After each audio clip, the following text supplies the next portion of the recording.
Hi, MLA Pete Guthrie here. I'm hearing an unsettling narrative lately about so-called inaction from energy companies and government on climate change. They are implying that this inaction is the reason for a lack of capital investment in resource projects throughout Canada. Now, this is absolute nonsense. Canada and Alberta are world leaders in environmental, social, and governance, ESG.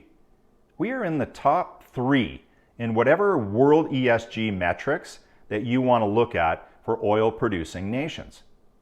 Now, climate change is a global challenge. Responsibly developed Canadian oil and gas is the global solution.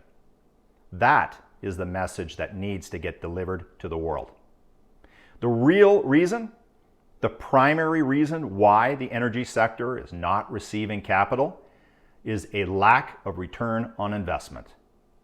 If you ask any financier if they would invest in a project that had the highest level of ESG but no chance of making money, they will tell you every time that they would not invest. Now look, we're all concerned with the environment and matters regarding social equality. Canada is the leader in this area. We have been for decades, and we should be proud of that. If that fact is not known to the investment community, then we darn well need to do a better job making sure that they do. But increasing regulation will only stifle growth and hurt innovation. In the 5-year period from 2014 through 2018, Canada's oil and gas sector ranked 67th for return on capital with a rate of negative 1.5%. And that's got nothing but worse ever since. This is what's stopping investment, not the best ESG record on the planet. Hearing references that our country has our head in the sand regarding the Paris Accord, for instance, this drives me crazy. Trudeau and his government, along with activists and foreign interests with market share to gain, are actively trying to shut down our energy sector.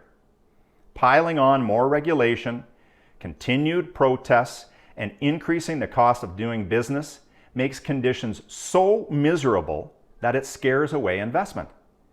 Industry have had to deal with a carbon tax, new methane regulations, Bill C-69, the No More Resource Sector Bill, Bill C-48, the West Coast oil tanker ban, net zero legislation on all future development, and a new carbon tax is coming in the new year called the Clean Fuel Standard. And now, to top it all off, in the speech from the throne, the federal government is committing to confiscating 25% of Canada's land base to stop development. They're also going to introduce new net zero legislation on existing industry, and they committed to exceeding Paris Agreement criteria by 2030. So what is stopping investment? Exactly. Trudeau is creating a hostile environment for investment with the ideological goal of ending fossil fuel use in Canada. And if we do not recognize this, he will drive the energy sector into extinction. What Canadians, and especially Albertans, need to realize are the consequences of the current bad policies are the same as the consequences of the National Energy Program. Now don't forget, the National Energy Program, it had a backing in provision, which allowed the federal government to take up to 25% of the lands away from oil companies. So does that sound familiar? Something that we may have heard in the speech from the throne? I think so. The policies may have different names and be from different decades, but the outcome is the same. And there is one very familiar and similar name in all of these policies, and that's Trudeau. But I don't understand, to what end? To ruin the Canadian economy? To destroy hundreds of thousands of good-paying jobs? To have us rely on foreign resources where they don't give a lick about the environment or working conditions? Where they use child labor? Where they emit GHGs readily into the atmosphere? Where they leach heavy metals into their groundwater? Where they release sulfur and noxious gas without treatment.